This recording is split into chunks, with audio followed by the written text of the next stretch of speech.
I believe, and I say it in my book, that the best leaders are selfish. One out of integrity big move can really destroy all of that hard work, all of that water collecting. When leaders become coaches, employees learn to lead.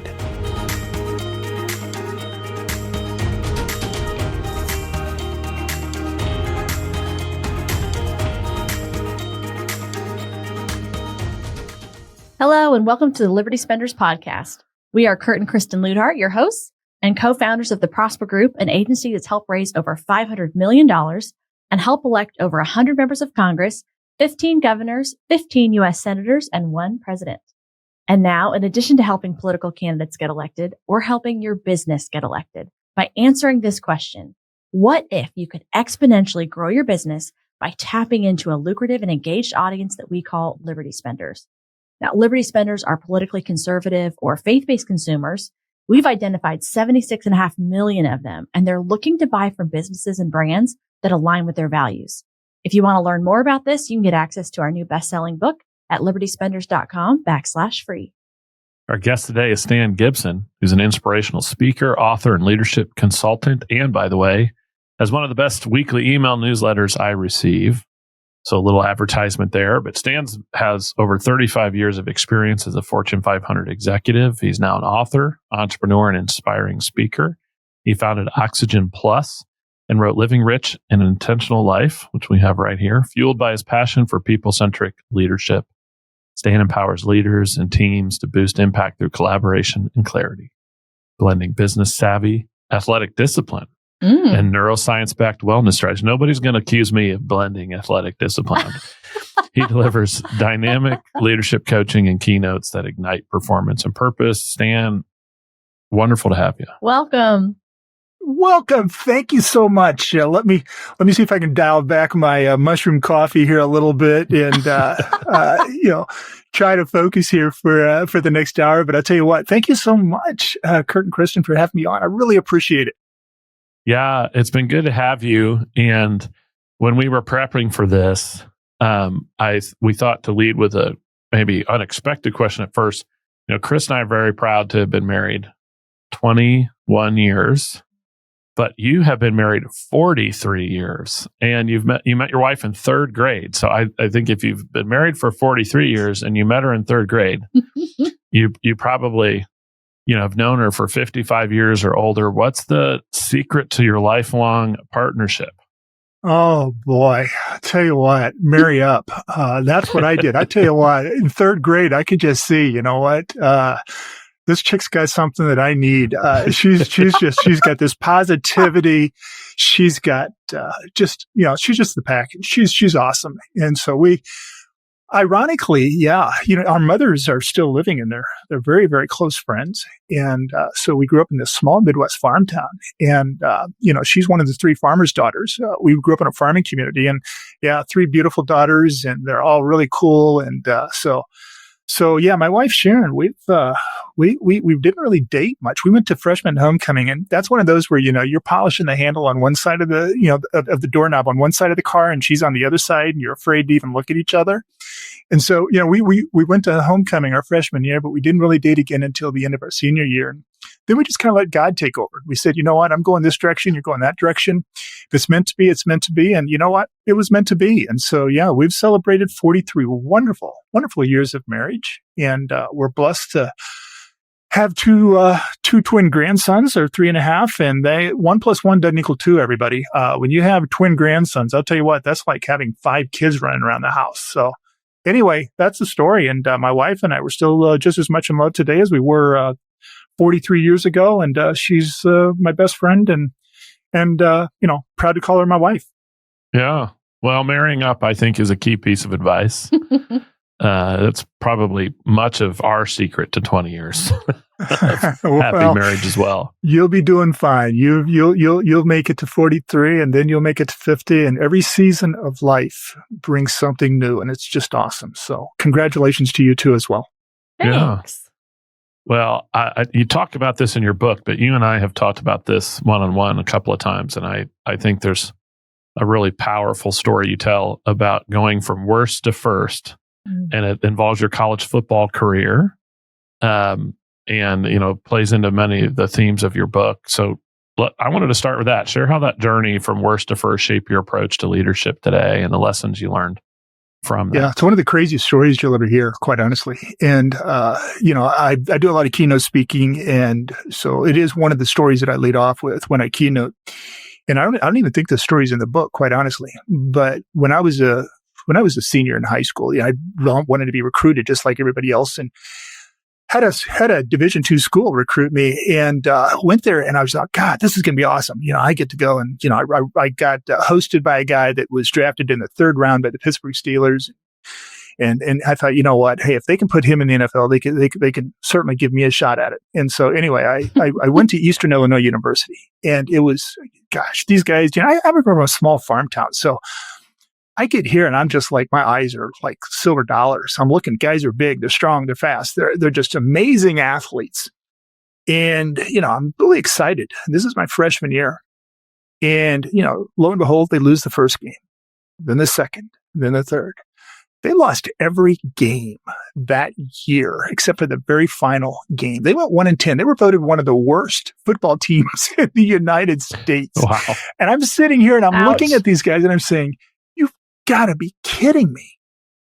There's so much talent here. But you don't keep your job in college football when you go 1-10. So they let the coach go, and they brought in a new guy. And they brought in a guy by the name of Daryl Mudra. And Daryl Mudra had the nickname when he came in of Dr. Victory. How would you like to have that? Yeah, Dr. yeah. Victory. And he addresses this. We're in this smelly, cold weight room. We all are packed in like sardines. And he walks in, and I always use this metaphor when I talk, and the younger generation doesn't know what I'm referring to, but he looked like Columbo. And if you don't know who Columbo is this detective. It's this great show back in the 90s.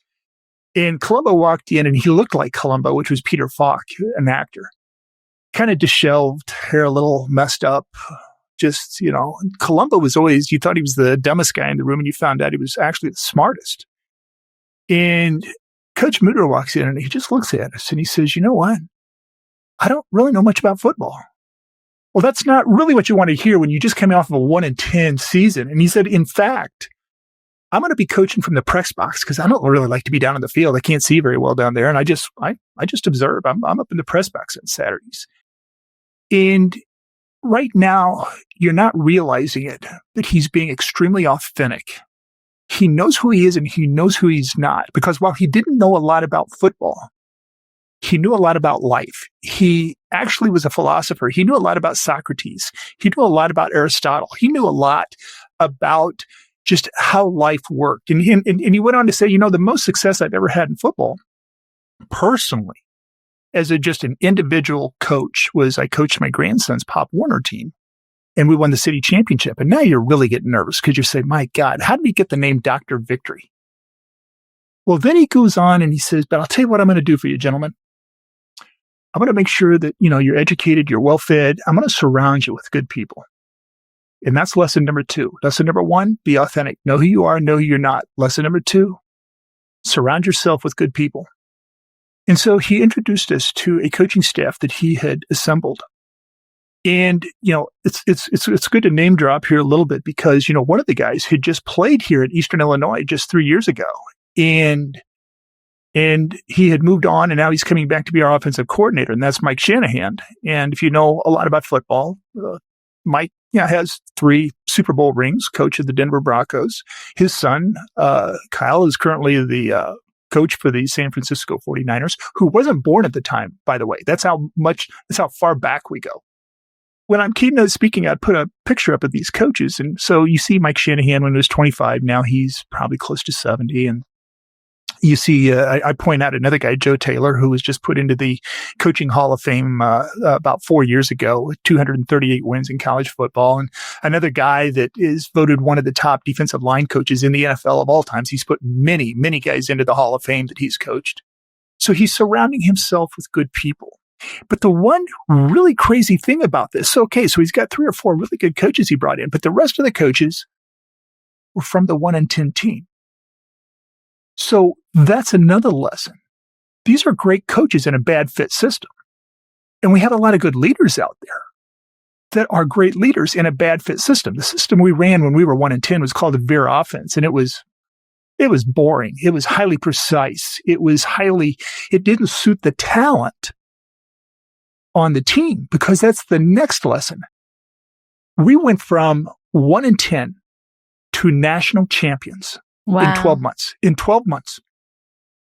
I mean, this team went from 1 in 10 to national champs.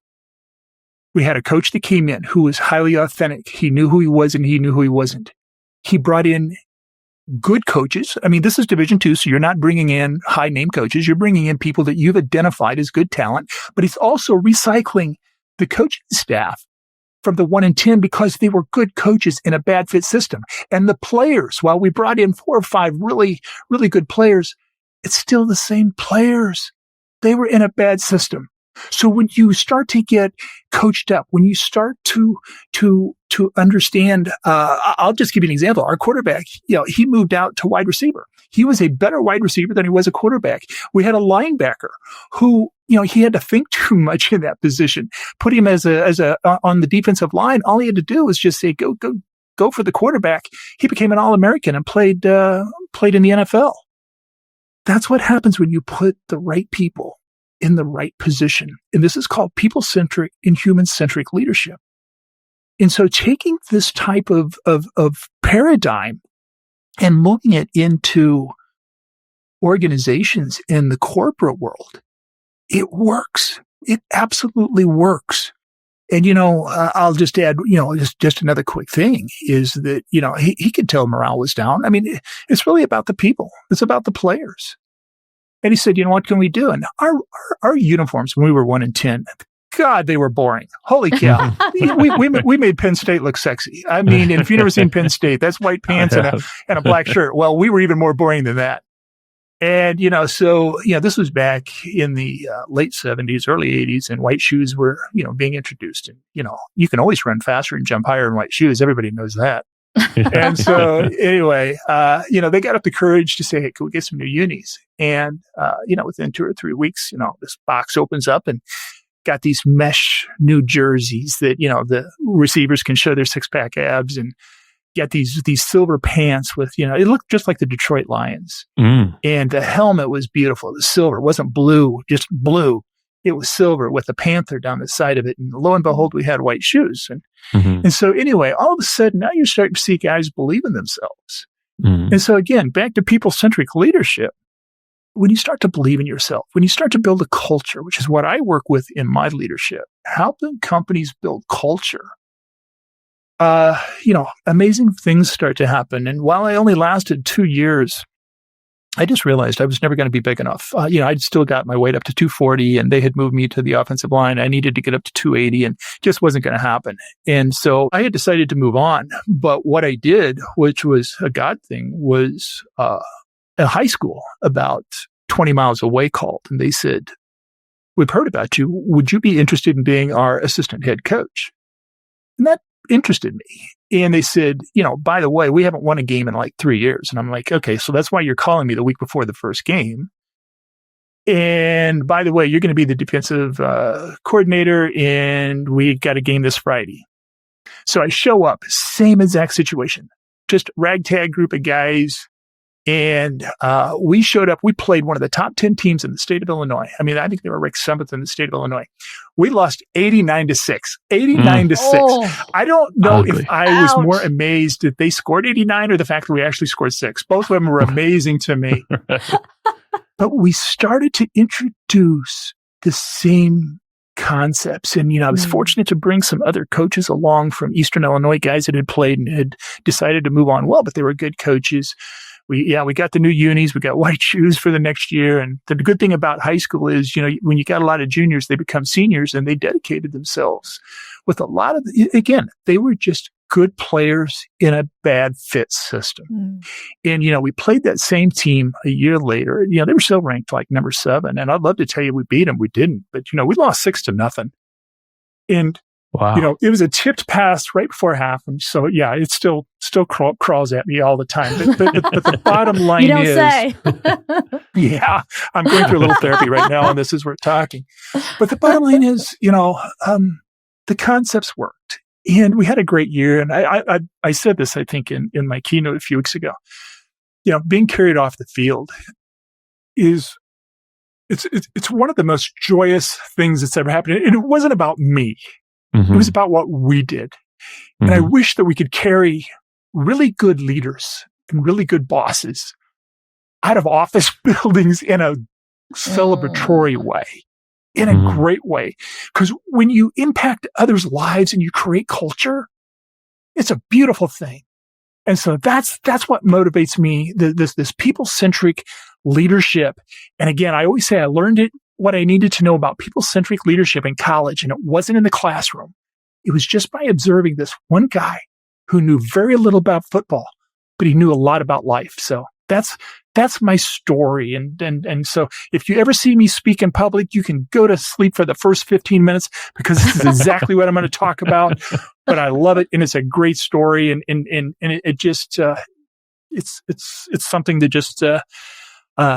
just a great group of guys, and I'm fortunate to still be around a lot of these guys. They've all went on to do amazing things. No. Well, it sounds like you could have followed Mike Shanahan into coaching. But instead, you ended up at Wells Fargo, right? Well, that took a long time because I moved to Dallas, Texas, right outside of college, and my wife, we decided to get married, and so we moved together. But yeah, I wanted to get into real estate, and I don't know why, but corporate real estate. And so I worked for a lot of different groups, and in fact, it's funny. One of my first jobs was a company called Vantage Real Estate Group, and I worked for a guy that he just had CEO written all over his head, and he was only 25 at the time. And what's ironic about this is 40 years have passed, and he brought out so much in me at that young age. He made me believe I was somebody that I never knew I could be. And what's great about this story is that I just dropped my new podcast about 3 weeks ago, and it's called the Inspiration Podcast. And he was my first guest. And I had always wanted John Combs to be my first guest. And what's even more unique is I was doing a workshop last week out in Los Angeles, which is where he lives. And he's kind of a well-known guy. And they had asked, hey, do you know this John Combs guy? We'd love to have you interview him in this first workshop. And I said, oh my God, do I know him? He was, and so we had just finished a podcast about 3 weeks earlier. So it made the interview for the workshop go really well. And I talk about another guy that is people-centric. I mean, he was voted he was voted the top real estate manager in the U.S. by Real Estate Forum. And, we can get into maybe some of his concepts and paradigms maybe a little later, but just, this people-centric leadership is something that was ingrained to me not only in college, but working for John 40 years ago. And then I moved on. I was fortunate, asked to be an asset manager. We moved to Des Moines, Iowa. And people, if you've got that reaction, well, my wife had that double reaction. What? Where is that? Did they grow potatoes? No, that's Idaho. We're going to Iowa. And so anyway, we moved, and it was one of the best kept secrets in the United States. We still have a home there. And it was just, it's a beautiful, beautiful place, except for January, February, and March.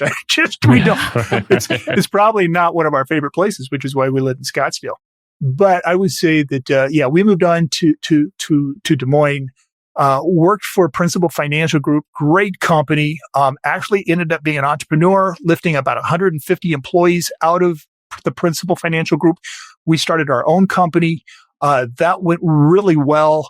Little bit of a difference in maybe some values. And that's one thing we can maybe talk about a little bit later too, because I talk with leaders a lot about establishing their core values. And when they're not in alignment, you have to make some tough decisions. And it just so happened about that time, Wells Fargo was looking for a real estate director, and they happened to be domiciled right there in Des Moines. Wells Fargo Financial is one of the subsidiaries. And so they hired me to be their real estate director. And I got to do all these crazy, wonderful, people-centric type things right there with Wells Fargo. And that lasted 15 years until I kind of went out and I'm doing my jam right now. And I'm loving every bit of it. And I've been doing that for about 4 years. So that's kind of a quick timeline of where I started and where I've come to. Well, and I know you were there at Wells Fargo, or at least in that proximity when they faced their big kind of brand crisis a few years back. And I know you use that as a little bit of an illustration about protecting your personal brand or a business. And so I thought that'd be a good topic as well. Absolutely. The thing about a brand is, it isn't what you say about yourself. It's not a job title. I think that people need to have a personal brand. I really do. I think you need to be just as focused on a personal brand as organizations are on an organizational brand. But let me tell you this, with an organizational brand, think about every time the organization does something well and they put a drop of water in a bucket and that bucket starts to fill up. And when you look at Wells Fargo, back in the late 1800s, if you wanted gold to move from the East Coast to the West Coast, there's one company you called. It was Wells Fargo. They were voted the best brand for over 120 years. Wow. Best brand. I mean, that bucket was full. That bucket of those small drops was full because they had done so many wonderful things. And all it took was a few knuckleheads that just said, you know what? I'm putting personal profits over the organization. And that bucket was emptied out. Mm-hmm. And when a bucket gets emptied out, you don't fill it up right away. You got to put one drop in at a time. And they're in that process of putting, it's getting filled up again and it's taking a while. And they've actually had to shun the stagecoach. They don't even advertise or market that anymore because it's people, they want to get away from that identity, that wonderful identity that got tarnished. Mm-hmm. They have did a 180 and they've had to brand themselves very differently. And so, one of the things I tell people, and in fact, when I do again more keynote, is I say, one of the fortunate things is, I talked about growing up in a small Midwest farm town, and my mom owned a ladies' clothing store, actually two, in this small town for 50 years. I mean, talk about long time doing something. Yeah. And she's amazing. I always say, we have. These farm ladies were the best dressed farm ladies in the United States. I mean, she had a flair. She knew their style. She knew their accessories. She knew their budget. I always say it was hard to get divorced in this town because she made every husband's job easy because all you had to do was pop in on Christmas Eve. The boxes were already wrapped. She knew their size. She knew their colors. She knew everything. And she was just this amazing person at, again, people-centric leadership. But here's one unique story. So we're in a small town, and this was before interstates, and the town kind of the road, the little highway, the 2-lane highway kind of came through our town. And so this lady is coming through. I think she was on her way from Florida, and we're in the Midwest, so she's far from home. And she sees this lady's clothing store, and she stops, and she goes in. Well, she's just as amazed. I mean, she sees in 5 minutes what these people have been seeing for years. And so my mom sells her a bunch of clothes, and this lady's like ecstatic. She's over the moon. She's looking greater than she's ever looked. And she walks out and she gets in the car, and my mom looks and says, "Oh my gosh, she overpaid. I didn't give her back nearly enough money. And it was substantial enough." Well, this lady didn't care because she looked great. And she had already taken off. My mom went out, looked for her, couldn't find her. And so time had passed. Lo and behold, about a year later, this lady is making the same trip from Florida through our small little town. She got such amazing service. She loved her clothes. She obviously stopped again. And when she walked in the door, my mom recognized her. And my mom walks over to her little desk, opens up a drawer, gets out an envelope, and it's got that money in it. And she gives it to her. And that's what I always say. How you do anything is how you do everything. How you do anything is how you do everything. And that's building a brand, a personal brand and an organizational brand. And that's what I had the opportunity to learn from my mom at such a young age. It's beautiful. That's beautiful. I'm already thinking about, man, that would be nice, right? Hubby could just go in and get, know he's saved. He's running behind on picking out a gift. I mean, smart businesswoman also. Yes, I need that, by the way. I may need to find somebody, something I'll tell you what's unfortunate. Today's called Amazon, and it just doesn't work as well. No, it's not the same. It's, how many? It's not the same. Yes. How much unreturned Amazon stuff do we have in this house? I'm ashamed to say. But I think that's a powerful story, and you're right about to build an authentic brand takes those little drops, right? It's not done with one big grand action, but with consistent actions over time. And then one out of integrity big move can really destroy all of that hard work, all of that water collecting, and then to your point, takes time to build that back up again. Yes. And we can lose sight of that in our culture today, because so much of our experiences feel like microwavable, and the idea that things take time seems, counterintuitive, and absolutely important lesson. Yeah, no, you're so right. You said the word culture. Our culture today is just ripe with taking the easy road, it's one of those things between the internet, between social media, we just have more opportunities to slip and fall than we've ever had before. It was interesting something you said about how everyone needs to have a personal brand, and really what I would say is, of course, we all have one. It's just whether or not we're intentional about it or aware of it, right? We all already have a personal brand. And I think the power of being intentional about that and understanding the difference, because to your point, how do you want to be defined? And especially if you're in a larger organization, right? And you can't control everything that happens there. It's a nice way of distinguishing yourself and giving yourself some protection for whatever you want to do in your career. But also in this crazy world of business, things are so relationship driven, and you just don't know where some opportunity is going to come from somebody you met, years prior, or from some other organization. And yet that personal brand that transfers over is just incredibly powerful. So it's a great lesson and great advice, and something that's wonderful to call out for anyone, not just business owners, but employees, everyone, to be mindful of and be purposeful about. Hey, business owners, did you know there's 76.5 million faith-based and conservative consumers that are looking to support brands that align with their values? That's a $5 trillion opportunity, and if you're not tapping into it, you're leaving money on the table. Our new book, Liberty Spenders, is your ultimate guide to reaching this influential audience using conviction-driven marketing. That's right. We break down real-world strategies that successful brands are using right now to connect with this audience authentically, build trust, and drive long-term business growth.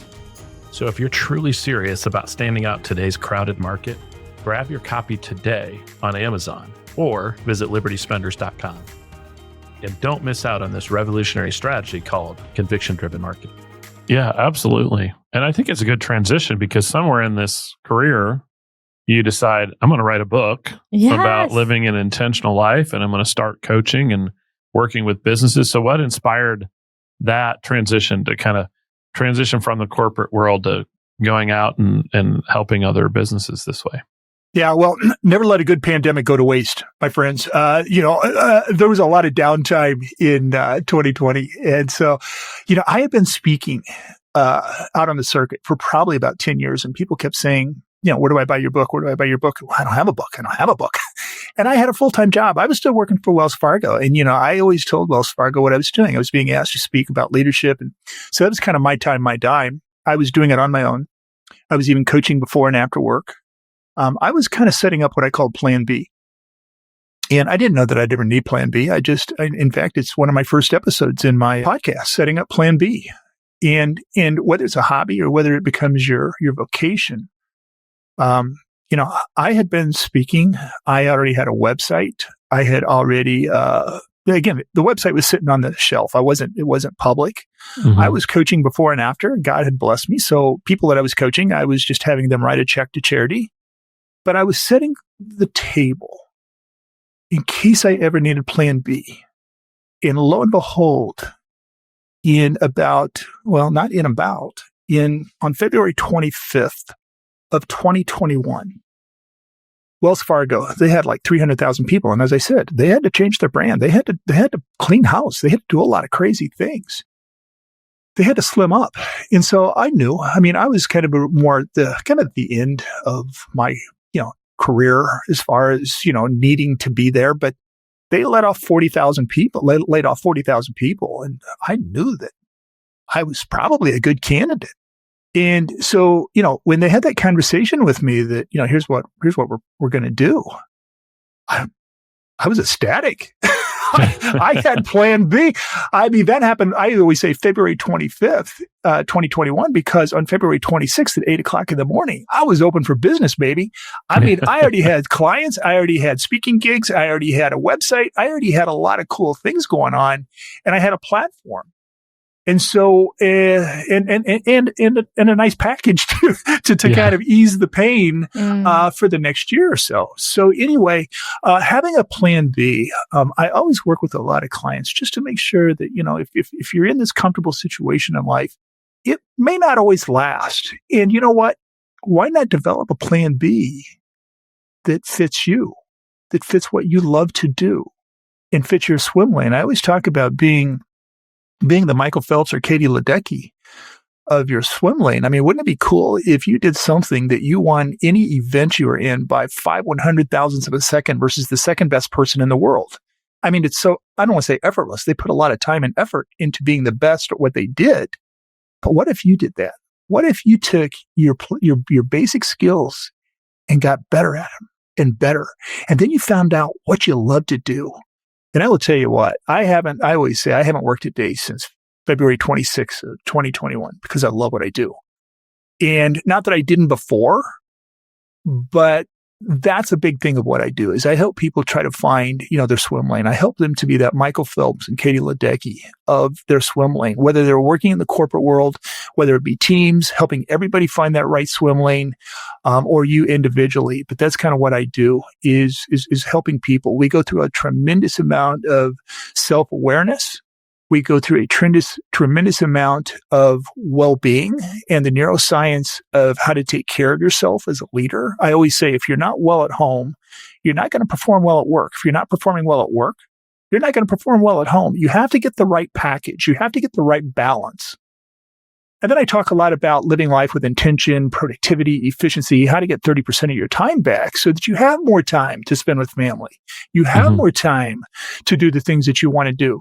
So you asked me a simple question about my book. I started to put all of these excerpts from my keynotes into a book, and I gave myself a year to get it done. I kind of had some self-motivation. My mom's getting older, and she'd always wanted me to write a book, and I wanted to give it to her for Christmas. So I really, I set my timetable each week 12 months in advance to where I would finish up, 2 months in advance and have time to self-publish and do all the things that took place. And so anyway, that's what the book is about, living a rich and intentional life. And so it goes into, it covers a lot of territory. It covers, like I say, emotional intelligence. It covers all the neuroscience about, sleep, fitness, nutrition, gut health. It covers, meditation. It covers visualization. It covers, all crazy things like, how do you focus during the day? Like, what are the sound waves that you should listen to on Spotify that help you focus, because our brains are tied into the universe, into certain frequencies. And there are certain frequencies that help us, focus. There are certain frequencies that help us get to sleep. There are certain frequencies that help us perform better when we're working out. So tying into those frequencies, that's just one of the many I always say things that people don't even focus on. I talk even about grounding. And if you haven't heard about grounding, it's basically, again, the universe has this unique magnetic wave of energy. And just, in the morning or in the evening, just putting your feet into the ground that God gave us, it either wakes you up in the morning or it gets you ready and puts melatonin into your brain waves for sleep. Sounds weird, but it works.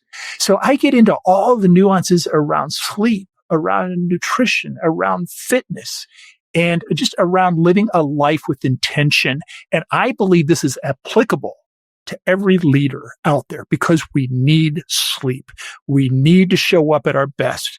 Again, I call it good Stan, bad Stan. I want to show up good Stan 85 to 90% of the time. I know the other 10% I would love to, but we don't walk on water. We're not perfect. Yeah. But I don't want to be good Stan 50% of the time. I want to put myself in the best position to perform at my best. And one story, if you don't mind, I'll just kind of tag this on too. Yeah. Is I believe, and I say it in my book, that the best leaders are selfish. And what I mean by that is you have to be a little bit selfish to be extremely selfless. You have to take care of you in order to be a servant leader and take care of everybody else. And, for me, actually in 2018, I kind of had to find out firsthand. My wife was diagnosed with cancer. She was stage 4 at the time. And so when you get this type of news, I mean, you just, number one, you're in shock. And, you go into survival mode. And to me, it was no. I've got to take care of me. Mm-hmm. That first hour of the morning, I got to take care of mind, body, and soul. I got to get up earlier. I got to take care of me because the next 15 to 18 hours out of the day, I got to be there for her. I got to be there. This was back when I worked at Wells. I had global responsibilities. I had a lot of things going on, but you can't do that stuff unless you're taking care of you, unless you have morning rituals and morning habits, which I talk to my clients about, and you've got evening rituals and evening habits. You have to, I always say tomorrow starts tomorrow starts today. Next week starts this week. Next quarter starts this quarter. You've got to take care of yourself. You got to be selfish and live with intention so that you can be a servant leader. So that's my story about living with intention. Yeah. Well, and I was going to ask, because you mentioned this already, that your keynote, you've referenced that and how you've added that to align with the book. 5 keys to creating a people-centric culture. Can you tell us one or two of those keys specifically that helps leaders so they can put them into the action with their teams? Yeah, no, great question. And so again, going back a little bit to the people-centric leadership, but I'll tell you, when I work with teams and I work with individual leaders, the first 90 days is really about self-awareness. It goes back to Coach Mudra, know who you are and know who you're not. And we go into some very in-depth assessments around Clifton Strength Finders, which then we morph into something that my good friend Rex Miller has done a tremendous amount of work on, which we call the Genius Spark. And it's taking Strength Finders and then kind of dialing it in even tighter as to a paragraph of how you show up at your best. And if you know about Strength Finders, which is 34 strengths, and you carry around 5 of them that just make you absolutely, again, back to Michael Phelps and the Katie Ledecky of your swim lane. When you dial into your 5 strengths, when you're not doing well and you're under stress or duress, those same 5 strengths become kryptonite. And so we dial in paragraph around both your genius and your kryptonite. Mm-hmm. And then I do a lot of magic with artificial intelligence of putting that information. I also have clients do the Enneagram. I believe the Enneagram is a great assessment. The Enneagram, if you're not familiar, but the Enneagram is over 1,500 years old. I mean, there are 9 personality types and they all are interconnected in one way or another, but it really gets into great detail about how you act with stress, how you act with fear, things that the Clifton Strength Finders doesn't, in my opinion, do. I think it's a 1-2 punch, but then I start to put the Enneagram and I start to put Strength Finders and your genius paragraph and your kryptonite paragraph into artificial intelligence. I'll use either Grok or I'll use Claude or I'll use ChatGPT, but then we get into and we start to kind of just mix things together and say, with what's going on in your life, how do we use the artificial intelligence in your unique design to start to plan and be strategic and create an intentional plan for how to live. And that's where I think artificial intelligence, I know it can be used for evil, but I'm trying to figure out how to use it for good. Right. And so that's one of the things we do in the first 90 days. And then, the other thing we start to get into is what I call a growth mindset. Carol Dweck from Columbia University did some tremendous work, probably about 8 years ago, maybe more than that, about a growth mindset.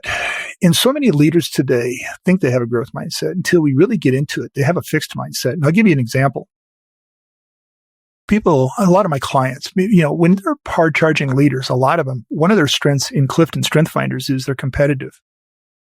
And competition, I got many clients who I win, you lose. I mean, that's how I operate and perform. And we've had to talk about and go into depth about a growth mindset, because a lot of people with competition, they don't compete unless they know they're going to win. Mm-hmm. Unless they have a full house sitting in their hands, they probably, won't push their chips into the middle of the table. So we have to learn about a growth mindset versus a fixed mindset. And many leaders today have, once we get into it, they start to say, oh my goodness, I see a fixed, okay, you're right. I've got a fixed mindset, and I can see where I've got to open up my narrative. Can you get in there and describe and help for people listening what you define as the difference between a growth mindset and a fixed mindset? So, a growth mindset is going to be one where, it's about curiosity. It's about learning. It's about, if you gave a bunch of, this happens at grade school. And the thing about Carol Dweck's book, which is called just Mindset. The thing about her book is, she goes into what is a growth mindset, not only in business, but what is it, as a parent? What is it in your relationship with your spouse? What is it in all facets of your life? But when you look at young children and you look at a growth mindset versus a fixed mindset, when you start to tell them, boy, you're smart, well, all of a sudden they start to play it safe because I'm smart. I can't screw up. That's a fixed mindset. A growth mindset starts to say, you know what? I'm learning. I failed, but I had fun failing because you know what? I learned something. And I'm moving on. There are many aspects of a growth mindset, but I will tell you, just that ability to learn, that ability to be curious. Can I tell you a quick story about this? In the late 1980s, NASA wanted to create these geniuses. And they wanted, this wasn't just the astronauts, but, you got to remember, when they were trying to send people to the moon, they didn't have the technology we have today. They had to be curious. They had to think. They had to be just unique in coming up with solutions. And so they asked a guy by the name of Dr. George Lands. They said, can you come up with this assessment and help us decipher who the geniuses are in the room? So he came up with this assessment, this wonderful assessment, and he did something very unique. He gave this assessment to 1,650 preschoolers. They scored a 98% on this assessment. How did they do it? Well, you know what? He'd put a pencil on the table or a paperclip and say, how many uses can you get out of this paperclip? Well, think back when you were 4 and 5 years old. You hadn't normed and conformed to society yet. You hadn't been told, what you were going to be when you grow up. You had this natural curiosity, which is a growth mindset. You had this natural ability to want to learn and to think outside of, you didn't have parameters on what that paperclip could be. To you, it wasn't something to hold together paper. It was something much, much more. And when he gave that same assessment to those same 1,650 kids, just 5 to 6 years later, when they were 11 years old, they scored a 15%. Because now they're starting to go through our system. Mm-hmm. To where they're having to norm and conform, and they're losing their curiosity. They're losing their ability to play, to have fun, to think, to learn, versus having to manage to a test or manage to a performance. And just one other unique note is he gave that same assessment at that time, not these same 1,650, but he gave them to a lot of 30-year-olds, and they scored at 2%. So do we lose our curiosity as we get older? No, we lose our ability to play, to have fun, to learn, to be curious. All the things we did when we were 4 and 5 years old. Now we're kind of managing to the test. We got mortgages. We've got all these certain things that we've got to conform. We've got to play within this box. And now we're starting to lose our growth mindset. She makes a story.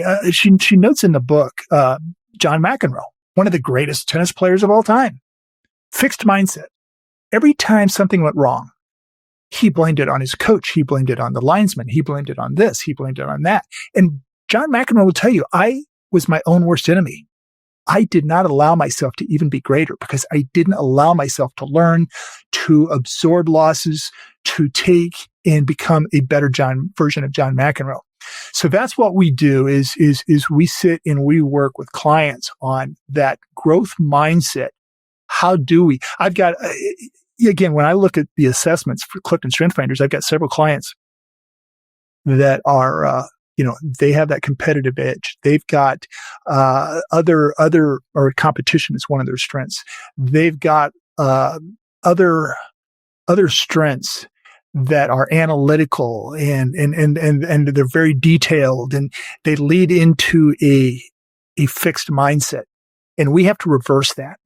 We have to create a new narrative and a new identity that allows them to say, you know what, I'm in a fixed, I'm very closed-minded on this. I'm not listening and I'm not understanding. I'm not asking questions. I'm not leading as a servant leader. I'm leading as a dominant leader. I'm telling and not asking. I have a saying that when leaders become coaches, employees learn to lead. When leaders become coaches, employees learn to lead. And that's what we do is we teach leaders how to become coaches and start asking, be curious, allow some failure, get integrated with the people that report to you, get integrated with the people that don't report to you. Start to be curious. And again, it goes back to Coach Mudra. One of the things he told us, and this was very interesting too, when we were on the football field, he said, well, I'm surrounding you with some really good coaches. Every one of you that's on the field, you know whether you're getting beat by the guy across from you or not. We don't know that. You know that. And if you're getting whooped, tell us. If you're whooping the other guy, tell us. But when we know that, we can then make in-game adjustments. Well, how many companies would transform if they're having this dialogue, this narrative, this growth mindset with the people that are out there in the front line that are doing the work, and they're getting this feedback and they're able to adjust based on what the people in the field and in the field are doing and seeing and tasting and feeling and going to bed with and waking up with. So anyway, that's a little bit about a growth mindset. That's great. Well, it's a great description because I've heard it described multiple ways, and I love the way you explained it. Yeah. Or defined it for people. Well, now you've launched a new podcast to talk about all this stuff. I think how many episodes are you in? Well, season 1 is in the can, my man. So you know what? In fact, just this week, I'm working on season 2. I've got some great guests lined up, but it's called the Inspiration Podcast. And, like you, I love to hear about people's success, but I really love to hear about the messy times. I love to hear about the challenges. And what'd you do? Did you turn to your faith? Do you have what I call as a board of directors? Do you have that internal board of directors? How did you get out of this tough time in life? And while about half of my podcasts are solo cast, where I talk about leadership and probably a lot of the stories you're hearing right now, I talk about this kind of stuff and we go into leadership and I'll just talk about them. And those are about 30 minutes in length. But when I talk with some of my guests, again, I mentioned John Combs, who was one of my first guests. My second, I talked with Fred Wakefield, who was an undrafted free agent in the NFL for 9 years, had a long career, but every time you're turning around, you're wondering if you're going to get cut every year. A new batch of athletes are coming in, and you don't know if you're aging out, you're going to keep your job, and what goes through your mind. He's also in business now, and he's a fractional chief operating officer for a lot of firms. We talked with him. I've got a great episode that popped about a friend of mine that I actually known for 20 years, but she has a ministry that she's also CEO of economic development for a community in the Midwest. But I knew her back when she was an international sales phenom. She had it all. She had it all until we found out she didn't. And she said, you know what? I was paralyzed, absolutely paralyzed emotionally with everything going on in my life. And it just so happens that she was able to get out of that relationship, and she had a new relationship. In this new relationship, they were going to get married, and he had a ATV accident, and he became paralyzed from the neck down. And between their faith and between just certain things in their life, he walked out of that hospital in 30 days. People had never seen anything like it.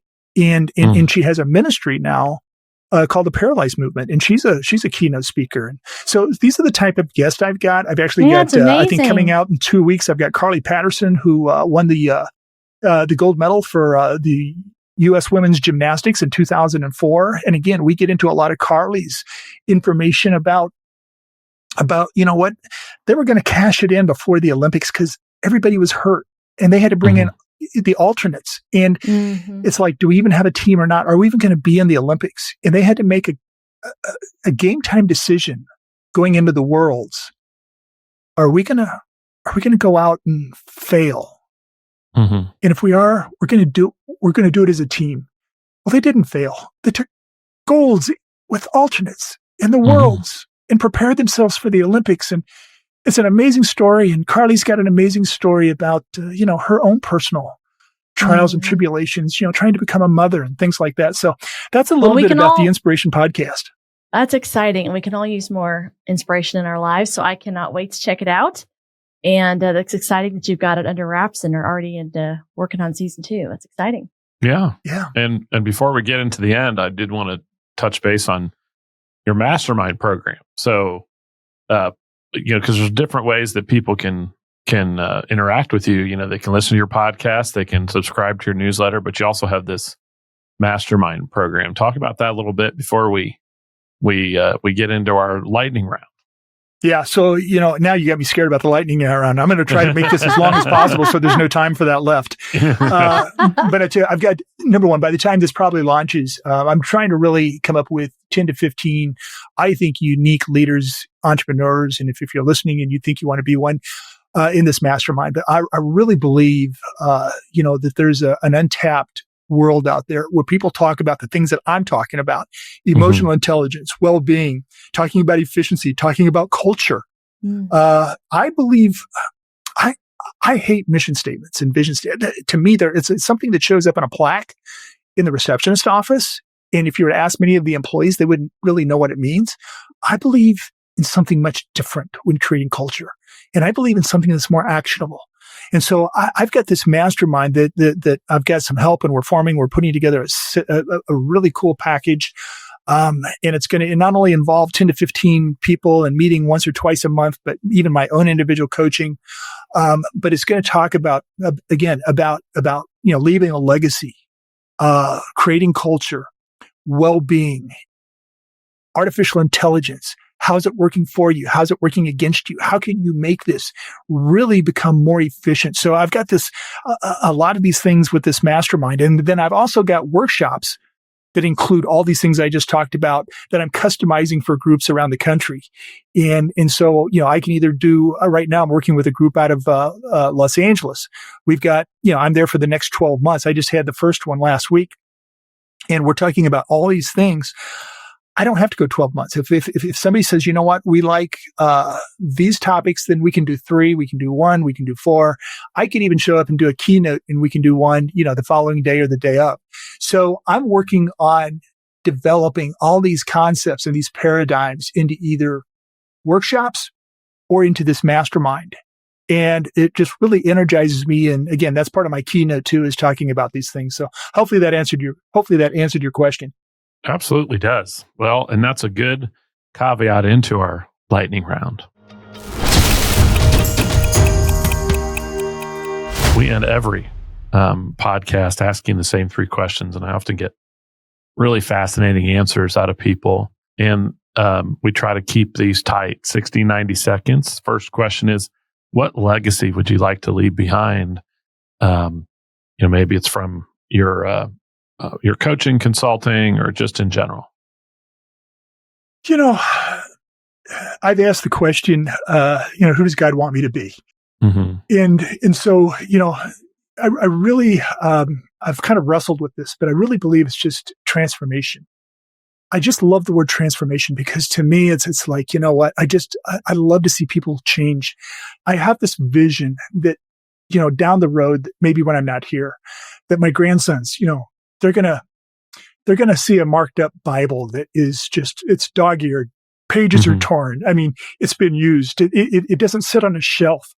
They're going to see podcasts. They're going to see people that I hopefully have went through this transformation.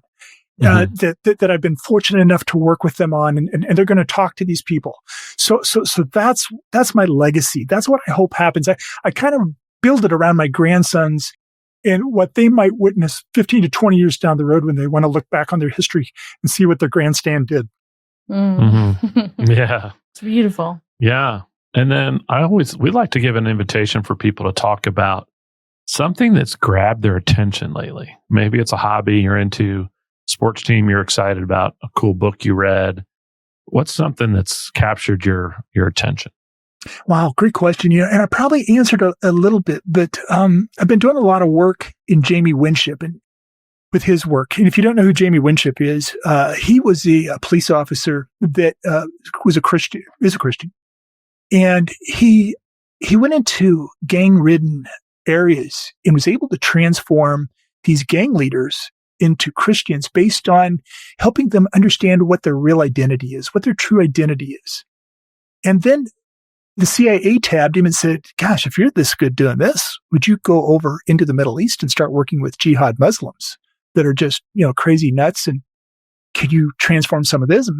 And quite honestly, some of his team got killed doing this, but he led a lot of really bad people into a better life because he helped them understand their identity and why they were put on this earth. And so I know that sounds like a crazy hobby, but once I read his book, Fearless, I started going through a Bible study on this. And then I started,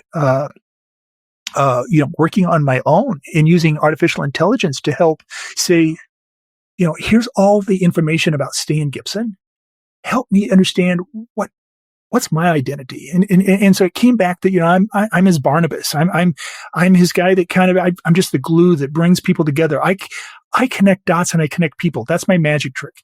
That's what I do. I just seem to know a lot of people. I connect people. And you know what? That's my hobby. Again, crazy hobby, but it's what's catching my eye lately. Well, it's not a bad hobby to have, right? And that sounds fascinating. I'm going to check that out. Jamie Winship. Well, I wanted to end.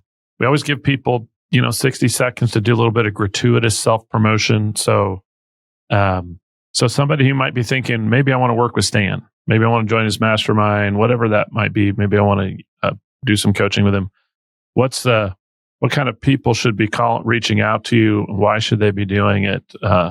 Let's end with that. If you're stuck in life, whether you're a leader, you're an emerging leader, StanGibsonSpeaks.com, StanGibsonSpeaks.com. If you go there, I hope you hit an opt-in where you can, as you had mentioned, I do have a newsletter. It's crazy. It comes out twice a month. I try to keep it short because I know inboxes are flooded. But I put something kind of crazy in there about how to take care of yourself. I'll put what I'm listening to or, what I'm reading. I'll put a leadership thing or I'll put some headlines in there that nobody's reading about that I think you might be interested in. And it's going to be positive. And that's what I hear is, Stan, you just put a positive spin on life. And it's a great break from the rest of the week and everything that I read. And so, it's got a crazy open rate. It's got a 50% plus open rate, which they tell me that if 10% of the people open your email, that's good. So I don't know what I'm doing, but it must be good. So, if you would, go in, check that out. Go to my website again, StanGibsonSpeaks.com. I'm a keynote speaker. You can learn more about my mastermind. You can learn more about my workshops. And more importantly, I'm in this for all the right reasons. Just give me a call. Let's just talk. I don't sell anything. Don't have to. Don't want to. I just want to help people. Transformation. Yeah. That's my legacy. I love it. Well, I really appreciate you coming and joining the podcast. And I know Stan just said it, but I'll repeat it for anybody who wants to learn more about Stan or talk to him. Hit him up at www.stangibsonspeaks.com. Yes, Stan, thank you so much. And sharing, you are such a great storyteller. So it'd be easy to just listen to you talk. So knowing that your podcast is sometimes, solo cast does not sound bad at all. So thanks so much for joining. And for those of you listening, we appreciate your time as well. If you found value in this episode, don't forget to like and subscribe. And if you're feeling really excited, you can leave us a review, and it helps other people find us so we can have a greater impact. Again, thanks for tuning in. Until next time. Thanks for joining us on this episode of the Liberty Spenders Podcast. If you're a business owner, we hope today's conversation gave you valuable insights on how to grow your business. If you enjoyed the show, do us a favor. Hit like, subscribe, and leave a 5-star review. It really helps us reach more entrepreneurs and leaders like you who are ready to make an impact. And write something flattering, because I read them all.